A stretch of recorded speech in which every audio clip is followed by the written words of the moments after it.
Big Boss Malayalam season 7 മത്സരാർത്ഥിയും social മീഡിയയിലെ viral താരവുമാണ് രേണു സുധി. രണ്ടാമതൊരു വിവാഹത്തെക്കുറിച്ച് മനസ്സ് തുറന്ന രേണു താൻ മുന്നോട്ട് വെക്കുന്ന ഒരേയൊരു നിബന്ധന തന്റെ മക്കളെ സ്വന്തം കുഞ്ഞുങ്ങളെ പോലെ നോക്കണമെന്നായിരിക്കണം എന്നതാണ് എന്ന് വെളിപ്പെടുത്തിയിരിക്കുകയാണ്. ധാരാളം വിവാഹാലോചനകൾ വരുന്നുണ്ടെന്നും അതിൽ ഒരെണ്ണം അങ്ങനെ നിൽപ്പുണ്ടെന്നും എന്നാൽ ഇപ്പോൾ ആർക്കും വാക്ക് കൊടുത്തിട്ടില്ലെന്നും രേണു സുധി വ്യക്തമാക്കിയിരിക്കുകയാണ്. രേണു സുധിയുടെ വാക്കുകൾ ഇങ്ങനെ: എനിക്ക് ആലോചനകൾ ധാരാളം വന്നിട്ടുണ്ട്, അതിൽ ഒരെണ്ണം അങ്ങനെ നിൽപ്പുണ്ട്.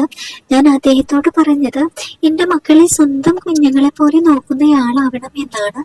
അങ്ങനെയുള്ള ആളെ മാത്രമേ ഞാൻ അംഗീകരിക്കൂ. ഇപ്പോൾ കല്യാണം കഴിക്കാമെന്ന് ഞാൻ ആർക്കും വാക്ക് കൊടുത്തിട്ടില്ല എന്നും രേണു സുധി പറഞ്ഞിരിക്കുകയാണ്. മക്കളുടെ കാര്യത്തിൽ ഒരു വിട്ടുവീഴ്ചയുമല്ല എന്ന് വ്യക്തമാക്കിയ രേണു തന്നെ നോക്കണമെന്ന് താൻ പറഞ്ഞിട്ടില്ലെന്നും എന്നാൽ തന്റെ കുഞ്ഞുങ്ങളെ നോക്കണം, അക്കാര്യം തനിക്ക് ബോധ്യമാക്കണമെന്നും കൂട്ടിച്ചേർത്തിരിക്കുകയാണ്. നിലവിൽ ആ വ്യക്തിയുമായി ഫ്രണ്ട്ഷിപ്പിൽ മുന്നോട്ട് പോവുകയാണെന്നും രേണു പറഞ്ഞിട്ടുണ്ട്.